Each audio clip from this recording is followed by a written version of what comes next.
जैसा कि हम सभी को पता है कि 2025 की शुरुआत हो चुकी है और इतने दिन निकल भी चुके हैं। कैसे कैसे 10-11 दिन जाने लगे, पता ही नहीं चला। साल की शुरुआत भी हो गई और न्यू ईयर तो अभी आया था, ऐसा लग रहा था। तो बजट 2025 अब आने वाला है। तो बजट 2025 के बेस पे बात की जाए तो मीडिया में हाईलाइट रिपोर्ट के हिसाब से अगर हम बात करें, जो अभी मार्केट में छाई हुई कंपनी जिनको फ़ायदा मिलने की बातें चल रही है, तो अभी इन 4 स्टॉक्स पे जो है दाव लगाने का मौका नजर आ रहा है। बजट पेश होते ही रॉकेट बन जाएंगे ये शेयर, ऐसी खबर चल रही है। तो इन 4 कंपनीज को इस वीडियो में जानेंगे, इनके फंडामेंटल को समझेंगे और क्या असल मायने में कंपनीज आगे चल पाएंगी और क्या फायदा मिलेगा उस चीज को समझते हैं। देखो, अक्टूबर 2024 से मार्केट में जारी गिरावट में बात की जाए तो कई स्टॉक की कीमतें काफ़ी अट्रैक्टिव लेवल पे आ गई हैं। ऐसे में उन स्टॉक में निवेश का बड़ा मौका है जिनमें बजट में बड़े ऐलान के बाद उछाल आ सकता है। और जो फाइनेंस मिनिस्टर है, वित्त मंत्री है निर्मला सीतारमण, यूनियन बजट के 2025 में जो कंजम्पशन बढ़ाने के लिए जो है बड़े ऐलान कर सकती है, जिससे कि बात की जाए तो इंडस्ट्री वाइज जो है एफएमसीजी के बेस पे फ़ायदा मिल सकता है। क्योंकि अगर आप देखो तो यहाँ पर इसका जो सीधा असर है ये एफएमसीजी यानी कि फास्ट मूविंग कंज्यूमर गुड्स वाली जो कंपनी जो स्टॉक्स हैं उन पे पड़ेगा।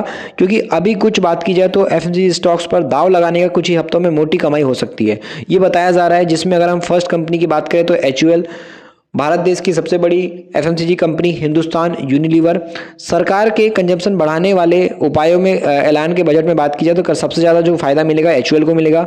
यह एफएमसीजी सेक्टर की सबसे बड़ी कंपनी है। कंपनी की प्रोडक्ट रेंज काफ़ी बहुत बड़ी है। अब ये गांव में भी लोगों की दिलचस्पी ब्रांडेड प्रोडक्ट्स में बढ़ा रही है। एचयूएल के शेयर में बात की जाए तो बीते 1 साल में खराब प्रदर्शन रहा है, तो इसमें तेजी आएगी तो फायदा इन्वेस्टर को मिलेगा, ये बोला जा रहा है। उसके बाद आती है आईटीसी। आईटीसी कंपनी की बात की जाए तो आईटीसी एफएमसीजी सेक्टर की सबसे बड़ी कंपनियों में से एक है। इस कंपनी का भी प्रोडक्ट पोर्टफोलियो काफ़ी डाइवर्सिफाई है, अलग अलग इंडस्ट्री के बेस पे। कंपनी स्टेशनरी प्रोडक्ट के बेस पे बनाती है जिसपे इकोनॉमिक स्लोडाउन का असर नहीं पड़ता। तो यहाँ पे स्टेशनरी प्रोडक्ट का भी फायदा कंपनी को मिलेगा। अगर वित्त मंत्री निर्मला सीतारमण 1 फरवरी को कंजम्पशन बढ़ाने के लिए बड़े ऐलान करेंगे तो इसका सबसे ज़्यादा फायदा आईटीसी को भी होगा, क्योंकि इसमें आईटीसी के शेयरों में बजट पेश होते ही तेजी देखने को मिल सकती है। आईटीसी के स्टॉक 1 साल में कोई रिटर्न नहीं दिया है तो मार्केट में इसमें भी फोकस लोगों का होने वाला है। उसके बाद है अगली कंपनी मैरिको की बात की जाए तो ये मैरिको प्रोडक्ट पोर्टफोलियो का काफ़ी बड़ा है। ग्रामीण इलाकों में बात की जाए तो कंपनी के प्रोडक्ट की अच्छी खासी सेल्स होती है। यूनियन बजट 2025 में अगर सरकार ग्रामीण इलाकों में डिमांड बढ़ाने के लिए बड़े कदम उठाती है तो इससे सबसे ज़्यादा फायदा मैरिको जैसी कंपनियों को होगा, क्योंकि मैरिको के शेयर में बीते 1 साल में निवेशक को 27% रिटर्न दिया है। तो आगे गिरावट अगर चल रही सिलसिला जारी है तो उसमें कम असर इस स्टॉक पे दिखेगा, तो इसमें स्ट्रॉन्ग ग्रोथ आने की उम्मीद काफ़ी बड़ी लग रही है। उसके बाद अगली कंपनी है डाबर भी एफएमसीजी सेक्टर की एक प्रमुख कंपनी है और इस कंपनी के कई ब्रांड्स बहुत स्ट्रांग है। ना सिर्फ कंपनी के ब्रांड्स की अच्छी ब्रांडिंग शहरों में बल्कि गांव में भी उनकी ब्रांडिंग काफ़ी स्ट्रांग है। मतलब शहर वाले तो डाबर के प्रोडक्ट खरीदते हैं, उसके साथ में गांव के लोग भी खरीदते हैं। तो कंपनी का जो प्रोडक्ट है पोर्टफोलियो में काफ़ी बड़ा है। अब इतनी ज़्यादा प्रोडक्ट रेंज कंपनी की एफएमसीजी सेक्टर में बहुत कम कंपनियों के पास होती है, तो ऐसे में यूनियन बजट में कंजम्पशन बढ़ाने के उपायों का सीधा फायदा डाबर को भी देखने को मिल सकता है।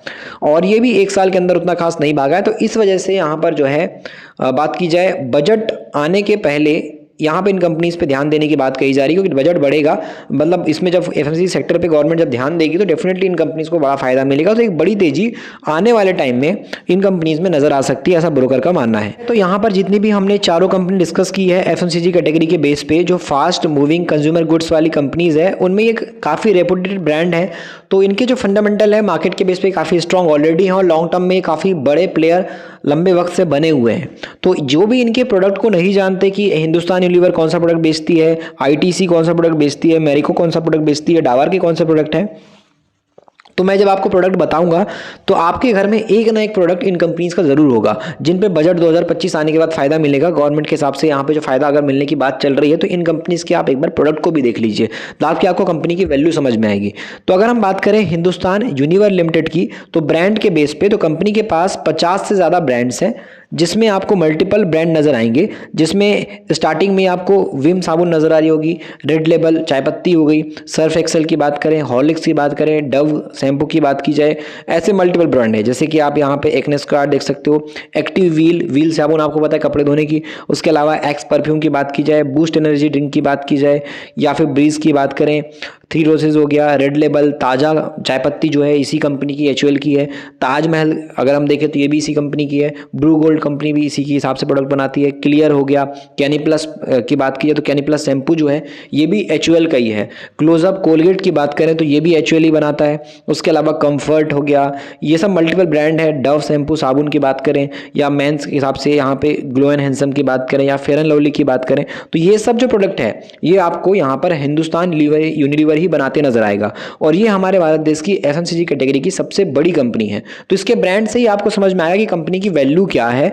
और क्यों इसके पर चर्चा हो रही है, वो चीज मैं आपको बताने के लिए कंपनी के ब्रांड के बारे में बात कर रहा था। आईटीसी कंपनी के ब्रांड्स की बात करेंगे तो मार्केट के बेस पे ये कंपनी भी डिफरेंट तरीके से पैसा बनाती है और अलग अलग इंडस्ट्री के बेस पे कंपनी का फोकस बना हुआ है। आईटीसी के बिजनेस को अगर आप देखोगे तो मेन हमने बात की है एफएमसीजी कैटेगरी के बेस पे, बाकी अगर पैसे कमाने की बात करें तो आईटीसी कंपनी होटल के बिजनेस से भी पैसा कमाती है, उसके अलावा पेपर बोर्ड के बिजनेस से पैसा कमाती है, पैकेजिंग के काम से पैसा कमाती है, एग्री बिजनेस से पैसा बनाती है, एग्रीकल्चर सेगमेंट के बेस पे आईटी बिजनेस से भी पैसा कंपनी के पास आ रहा है।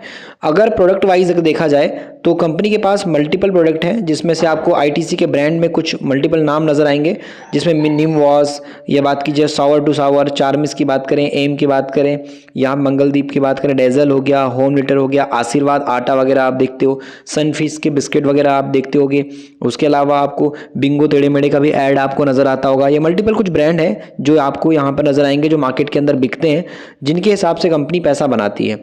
तो ओवरऑल अगर हम बात करें तो आईटीसी के भी कई सारे ऐसे ब्रांड हैं जिनको हम ऑलरेडी अच्छे से जानते हैं और एक रेपुटेड कंपनी है जो काफ़ी लंबे वक्त से काम कर रही है, तो ऐसे में आईटीसी को भी हम इग्नोर नहीं कर सकते। इंडस्ट्री वाइज आईटीसी का बिजनेस ओवरऑल काफ़ी समय के साथ चल रहा है और इसके अंदर एक चीज़ के नाम से काफ़ी फेमस है सिगरेट। ये जो कंपनी है सिगरेट के बिजनेस से भी काफ़ी बड़ा पैसा बनाती है, होटल के बिजनेस से भी पैसा बनाती है, और खाने पीने की जो चीज़ें रहती हैं, चॉकलेट हो गई, बिस्किट हो गई, या फिर बात की जाए आटा वगैरह हो गया, या और भी मल्टीपल प्रोडक्ट की बात की जाए, तो उन सब के बेसिस पे आईटीसी का भी बिजनेस ओवरऑल काफ़ी अच्छा ब्रांड के हिसाब से बनता है। हम प्रोडक्ट वाइज मेरिको की बात करें तो मेरिको की भी ब्रांड वैल्यू काफ़ी हाई है मार्केट के अंदर, और मेरिको भी कई सारे आप प्रोडक्ट वगैरह देखते होंगे, जिसमें अगर हम ब्रांड्स की तरफ जाएंगे तो ब्रांड्स में काफ़ी सारे नाम आपको नजर आएंगे, जिसमें लिवॉन आपको नजर आएगा, ये काफ़ी अच्छा प्रोडक्ट है जो मार्केट के अंदर बिकता है इनका। लिवॉन के अलावा आप देखोगे तो यहाँ पे निहार नेचुरल कोकोनट ऑयल बेचते हैं, ये निहार नेचुरल्स बेचते हैं शांतिवाला के हिसाब से। रिवाइव की बात की जाए या मार्केट के अंदर देखें तो हेयर कोट की बात करें, ये सब कंपनी के ब्रांड है जहाँ से पैसा कंपनी के पास बनता है। मल्टीपल प्रोडक्ट कंपनी के पास दिखाई देंगे, जिसमें मेडिकल हो गया, हेयर एंड केयर की बात करें, सफोला ऑयल जो आप देखते हो तेल, वो कंपनी मेरिको बेचती है। उसके अलावा आगे बढ़ें तो यहाँ पे पैराशूट एडवांस बॉडी लोशन की बात करें या फिर पैराशूट एडवांस ऑयल की बात करें, कोकोनट ऑयल की बात करें, ये कंपनी बेचती है। उसके अलावा कोकोसोल फूड्स की बात करें, ये सब कंपनी के प्रोडक्ट हैं जिनको बेच करके इसके पास रेवेन्यू आता है। सेट वेट वगैरह आप देखते हो, बाल सेट करने वाला प्रोडक्ट, ये भी मेरिको का ही नजर आएगा।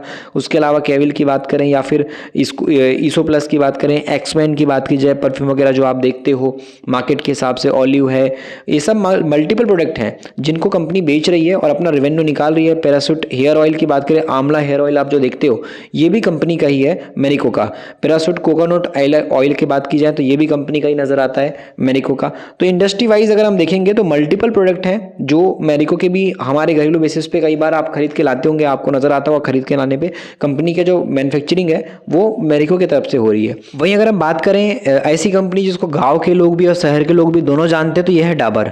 डाबर कंपनीज का आपने च्यवनप्राश वगैरह का नाम तो ज़रूर सुना होगा। डाबर के नाम से कई सारे प्रोडक्ट आते हैं, जिसमें डाबर लाल तेल का ऐड आपने कई बार देखा होगा। डाबर लाल तेल के अलावा बात की जाए तो हॉनेस्ट की बात करें, वाटिका शैम्पू ये बेचते हैं, ये भी काफ़ी फेमस है, मार्केट में ऐड वगैरह आता है। डाबर पुदीना की बात की जाए मार्केट में बिकता है। उसके अलावा रेड पेस्ट जो है वो भी मार्केट में डाबर का ही आपको देखने को मिलेगा। डाबर आंवला तेल का भी मार्केट में काफ़ी अच्छा सेल है। उसके अलावा डाबर च्यवनप्राश, मैंने आपको बोला च्यवनप्राश मार्केट में डाबर के नाम से काफ़ी फेमस है। तो ये मल्टीपल प्रोडक्ट है जिसमें आपको चाहे शहद की भी बात की जाए तो वो भी डाबर का नज़र आ जाएगा। उसके अलावा आपको मल्टीपल एनर्जी ड्रिंक है, डाबर हनी, ये सब मल्टीपल प्रोडक्ट हैं जो बिकते हैं जिनसे रेवेन्यू निकालती है। तो इसके बारे में ज़्यादा बताने की जरूरत है नहीं, ऑलमोस्ट आप डाबर के बारे में काफ़ी सारे प्रोडक्ट को देखते होंगे। तो ये सब ऐसे टॉप की कंपनीज है जो मार्केट में अपना कब्जा लगा जमा के बैठी हैं और ब्रांड अपना बना चुकी हैं।